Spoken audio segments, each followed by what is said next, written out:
Tell you about something else that happened today because we think it tells you a lot about where this country is moving. When you were growing up, you probably learned one of the most basic moral principles that there is. You ought to treat other people as individuals for who they are, not on the basis of how they look or who their parents are, what their parents did.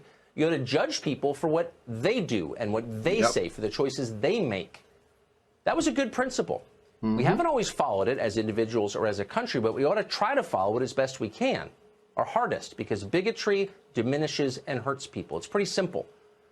And yet somehow, over time, the institutional left has decided to reject that idea and embrace a standard that is both new and time-worn.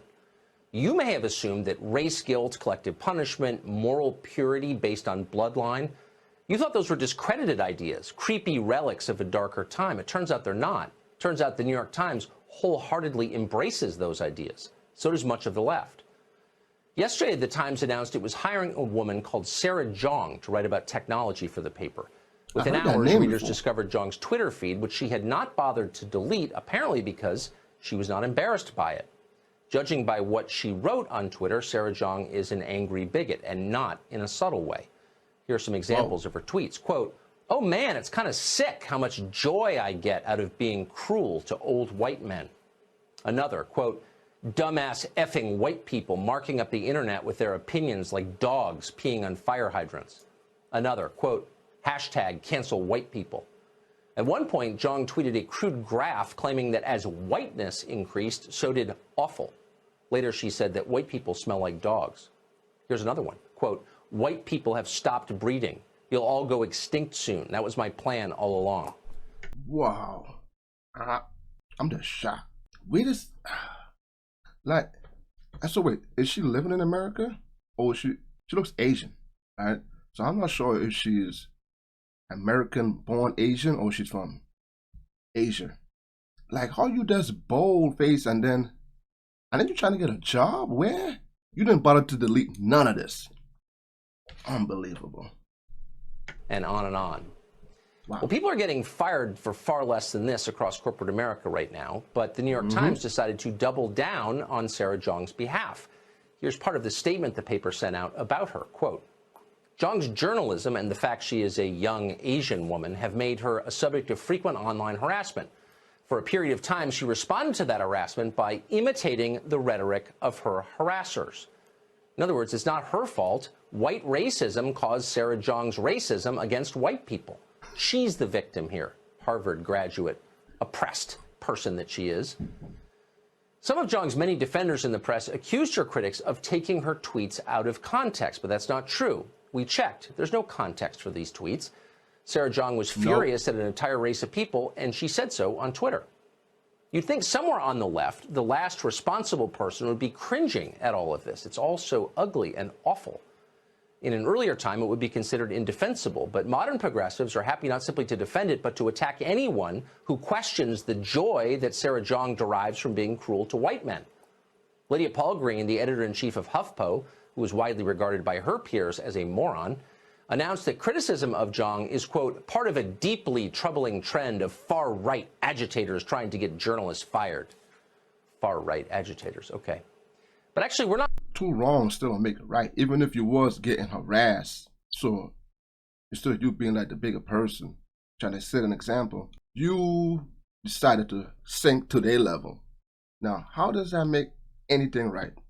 Even if that's what you're saying, that's the reason why you're given to justify the reason why you put those tweets out. That's like you said, there's no substance behind the tweets. They're straight bold-faced being racist. There's no substance behind it. We're not calling on Jeong to be fired. We're not liberals, so we don't believe that every person we disagree with ought to be crushed, including Sarah Jeong. We believe in free speech, even when it's reprehensible, maybe especially when it is. What we would like to see, though, is some honesty.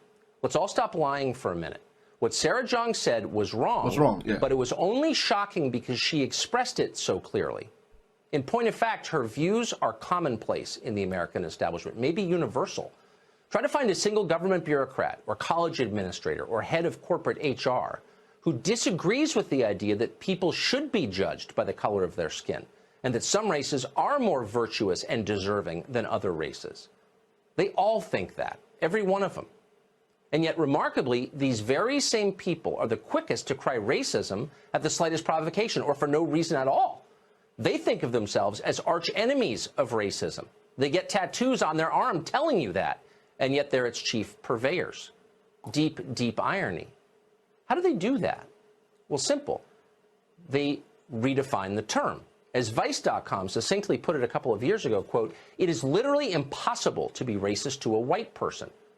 Pretty much the entire left now takes that as a matter of faith. They deeply believe that. But what does that mean exactly?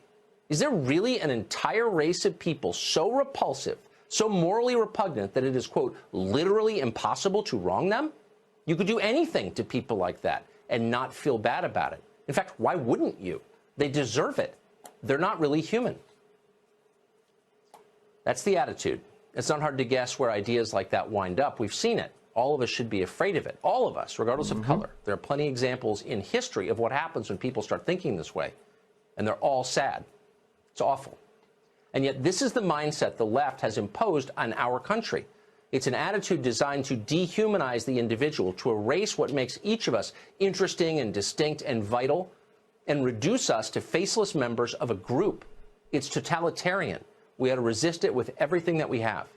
I was speechless. So they justified her reason because she was getting harassed. Like I said in the video, two wrongs still don't make it right. No, that hate comes from, it's something deeper than that. What I hate, that's actually hate. That's not the expression about you being harassed. When you're saying, you pretty much putting everybody in a whole bubble by yourself, and you said all. That means there's hate in there. And it's racist. How could you justify that and say it's not racist? It's like when I see some black people saying, all white people are racist. So it's okay for you to belittle and call a white person the C word.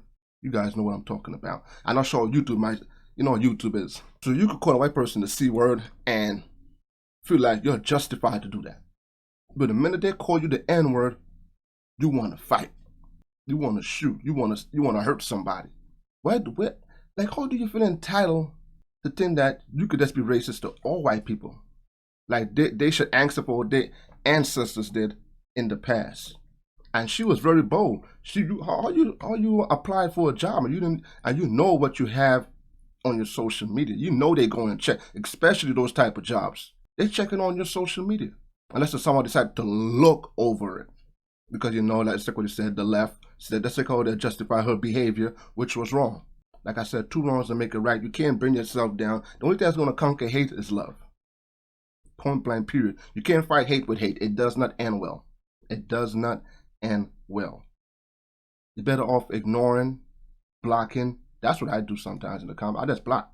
I'm not going to sit there and argue with you. I know you're just an ignorant person. I'm not gonna waste my time. Yes, I conquered a few racist people throughout my lifetime. I just kept it moving. I'm not gonna stress myself or have you ruin my day. It's not gonna happen. You guys think about this in the comments. That's like how to justify now. I don't know. It's like this was 4 years ago, and it's like we just got worse as time went by. It's like a huge spike in everything being about race. I'm gonna leave you guys with this one. So this black lady, she got pulled over, right? She ran two stop signs. Cop pulled up behind her. She said, "What did I do?" He said, "Ma'am, you just ran two stop signs. License and registration, please." She said, "No, I didn't." He said, I'm telling you, you just ran two stop signs." "Oh, you want to pull me over because I'm a black woman driving a BMW?" She's not going to admit that you were wrong and you just ran two stop signs. We watched you on the video, on the live cam. We watched you. Everything's about race. Even if you could be total wrong, yes, somehow it's about race. It's just getting worse and worse, and we know who's pushing this agenda. We all know who's pushing this agenda right now. You guys think about this in the comments, man. Until then, I'll catch you guys next video. Peace out. You guys have a blessed day.